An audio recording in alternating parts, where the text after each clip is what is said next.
안녕하세요, 구독자 여러분. 그동안 잘 지내셨습니까? 2021년이 밝은 지가 엊그제 같은데 벌써 일주일이 지나갑니다. 시간이 굉장히 빠르게 흘러가는 것 같습니다. 최근에 사스코비드2 돌연변이 바이러스가 나타났다고 해서 많은 사람들이 걱정을 하는 것 같습니다. 이 바이러스 팬데믹이 언제 끝날 것인가? 또 다른 돌연변이가 나타나면 어떻게 할 것인가?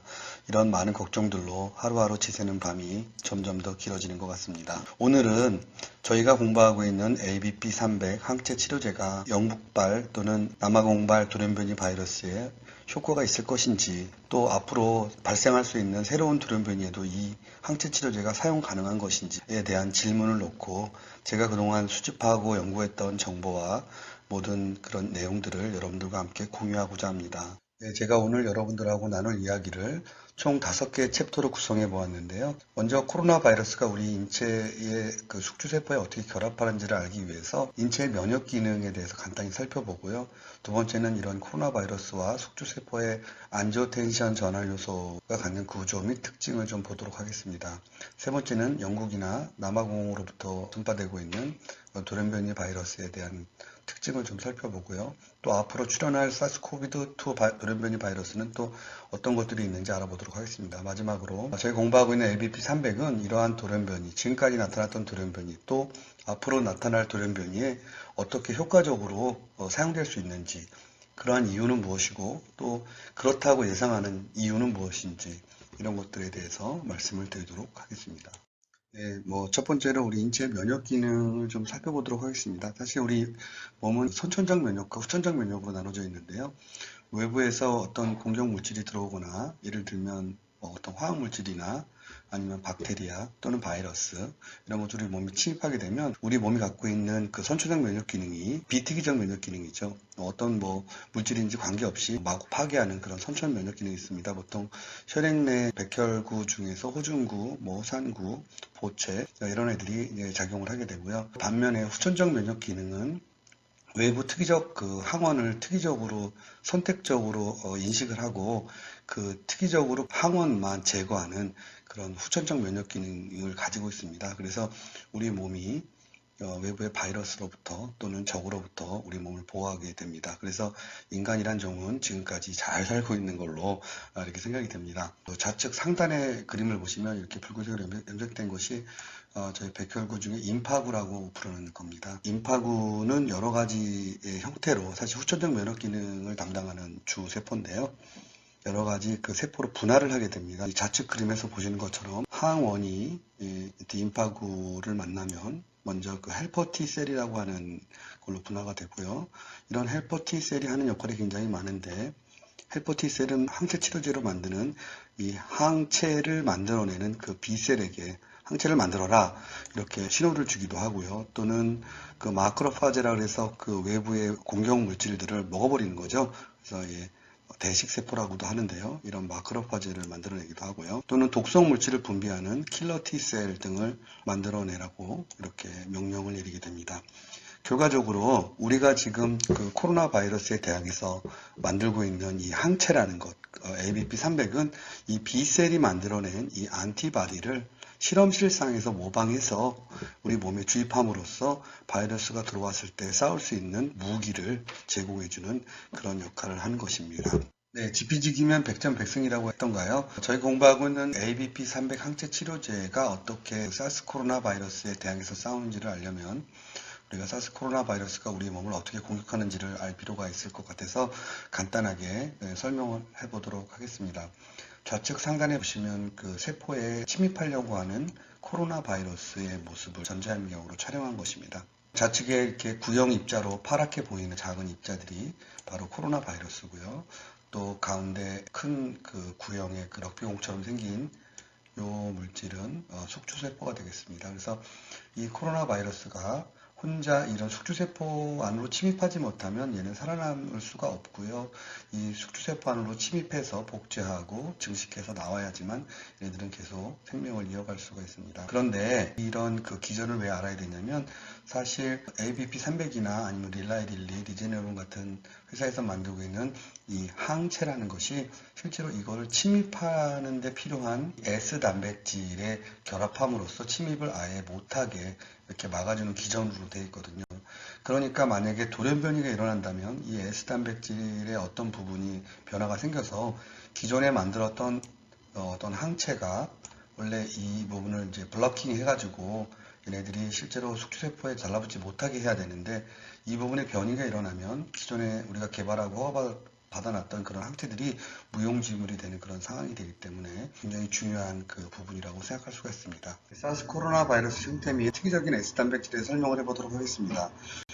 왼쪽 상단에 보시면 이렇게 코로나 바이러스의 전자임용 사진인데요. 코로나 바이러스 말단에는 돌기를 가지고 있습니다. 이 돌기가 실제로 숙주세포에 결합하는 스파이크 S 프로테인이라고 합니다. 이 스파이크 S 프로테인을 다시 3차원적으로 컴퓨터에서 시뮬레이션 해보면 이 가운데 같은 그림이 되는데 크게 두 부분으로 나눠져 있습니다. 그래서 머리 부분이 숙주세포 ACE2 리셉터와 결합하는 부분이 되겠고요.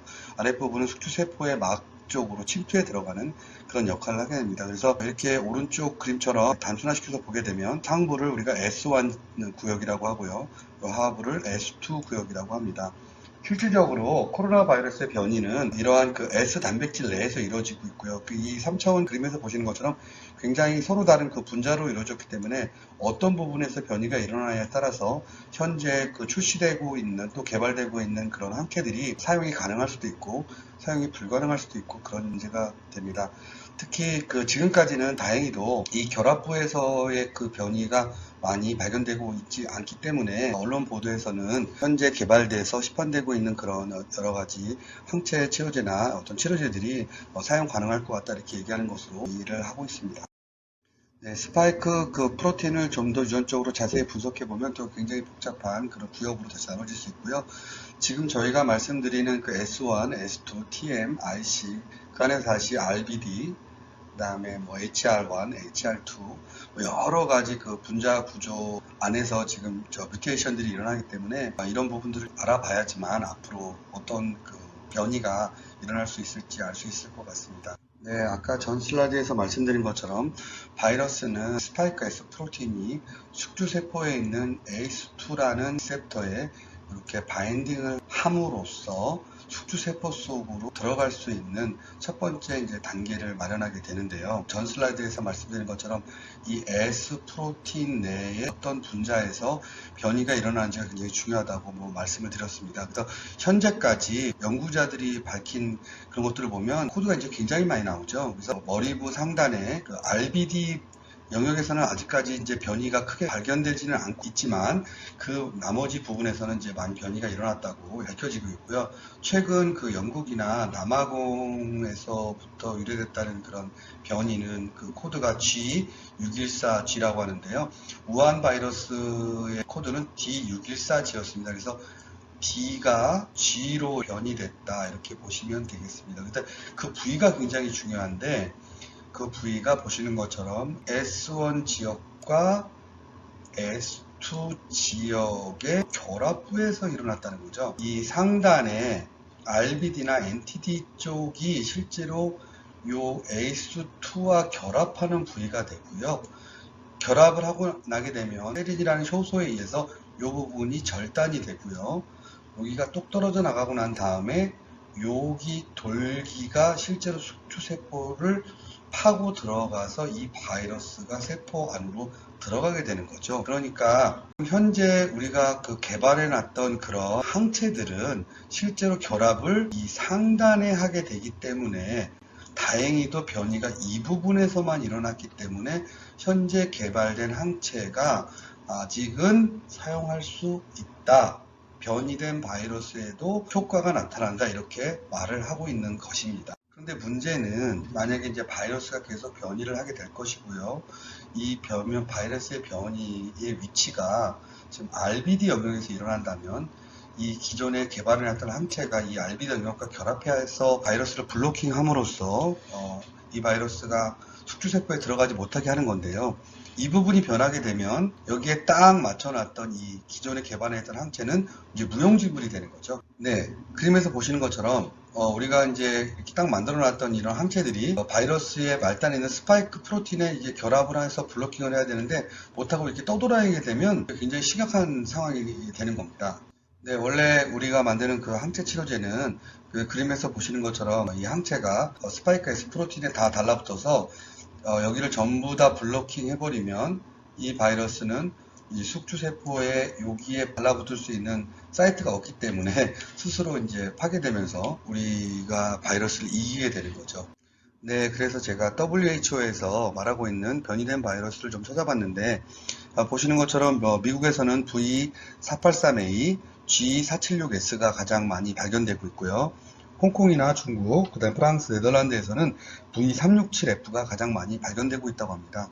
네, 자, 지금부터가 굉장히 중요한 내용을 제가 말씀드리도록 하겠습니다. 저는 처음에 ABP300이 돌연변이 굉장히 강하다고 AB프로에서 이제 언론에 인터뷰를 하고 또 언론 기사로 많이 내보내는 걸 보고 이 사람들이 무슨 자신감으로 이렇게 이런 얘기들을 하나 이런 생각을 했었는데요. 네이처 커뮤니케이션에 냈던 그 논문을 다시 좀 찾아봤습니다. 그래서 그때는 그냥 깊이 있게 생각을 안 하고 넘어갔던 그 그래프 중에 G 그래프가 있었는데 여기에 보면 그때 사용했던 MW05와 MW07이 실질적으로 이 사람들이 8개의 변종 바이러스를 만들었다 했거든요. 이 8개의 변종 바이러스에 굉장히 다 효과가 있었다. 여기 보시면 다 효과가 있죠. 네, 다 효과가 있었다 해서 변종 바이러스를 뭐 자기네들이 마음대로 만들었나 보다 이렇게 했었는데 이번에 다시 찾아보게 됐습니다. 깜짝 놀랐습니다. 그래서 보시면 요게 2020년 11월 28일 날 나온 사이언스라는 논문에 나온 얘기인데요. N439K 뮤테이션 사스 코로나 바이러스죠. 얘가 굉장히 최초에 유포됐던 우한 바이러스 종보다 훨씬 안티바디에 대한 저항성이 크다. 그러니까 이게 잘 안 죽는다는 거죠. 이분들이 이미 이거 연구를 했어요. 이 논문이 나왔을 때가 10월인가 그랬었는데 이때 이미 벌써 연구를 끝냈어요. 여기 보시면 RBD 지역이죠. N439K. 네, N439K 맞죠? 네, 이렇게 변이 바이러스를 이용해서 먼저 지금 굉장히 지금 변이 바이러스가 나타나고 있는 11월 달에 나온 논문 전에 이미 이 사람들은 연구를 했다는 거고요. 8개를 다 찾아봤습니다. 또 다른 논문에서 말하고 있는 이 변이 바이러스 있죠? RBD V367F. 예, RBD V367F 여기 있죠?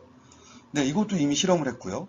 또 옥스퍼드 대학에서 발견한 걸 보면 V438A, G476S. 이것도 이미 변종 바이러스 실험을 했네요. 그리고 Q4142. 이거는 셀이라는 논문에 실렸던 건데 여기서 말하고 있는 그런 바이러스도 이미 실험을 했고요. 또 있죠. 셀에 G446V. 이것도 이미 실험했습니다. 그리고 A475V. 이것도 셀에 나오는 논문이죠. 가장 이제 인펙션을 굉장히 더 잘 일으킨다고 알려진 그런 A475V라는 변이 바이러스에 대해서도 이미 실험을 했습니다.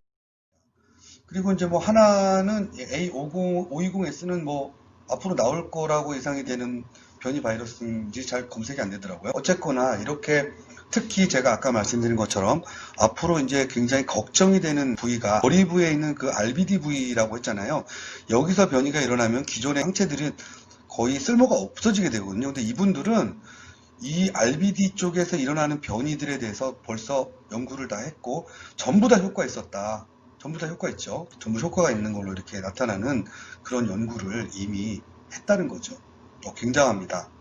자, 그래서 이 사람들은 어떻게 이렇게 다양한 종류의 그런 변이가 일어나도 이분들이 만드는 항체는 어떻게 이렇게 효과가 있었나를 생각해 봤는데, 그리고 AB프로 홈페이지에 들어가서 다시 이 사람들의 그 기술을 다시 한번 보게 됐는데요. 이분들이 쓴 기술은 멀티맵 안티바디 엔지니어링 플랫폼이라는 기술을 썼다고 합니다. 여기서 보시는 것처럼 이 결합부를 자유자재로 자르고 붙이고 하는 기술이 이 AB프로에 있는 거예요. 그러니까 다른 회사들도 아마 이런 기술이 있겠지만 멀티맵이라는 이 플랫폼이 이런 다양한 변종 바이러스에 대항하는 그런 스펙트럼이 넓은 항체를 만드는데 굉장히 유용한 기술이겠구나, 이런 생각을 하게 됐습니다. 그래서 결과론적으로 이제 뭐 굉장히 큰 회사들이 먼저 발빠르게 항체를 개발해서 출시를 했지만 결국 많은 종류의 변이 바이러스가 나타난다고 한다면 그리고 ABPRO가 지금 임상시험에 있고요. 이런 임상시험을 통해서 나오는 이 항체는 결과적으로 수많은 변이가 나타난다고 해도, 특히 결합부에서 변이가 나타난다고 해도 거기에 사용할 수 있는 아주 우수한 치료제가 되지 않을까 이렇게 생각을 하게 됐습니다. 네, 지금까지 경청해 주셔서 감사합니다.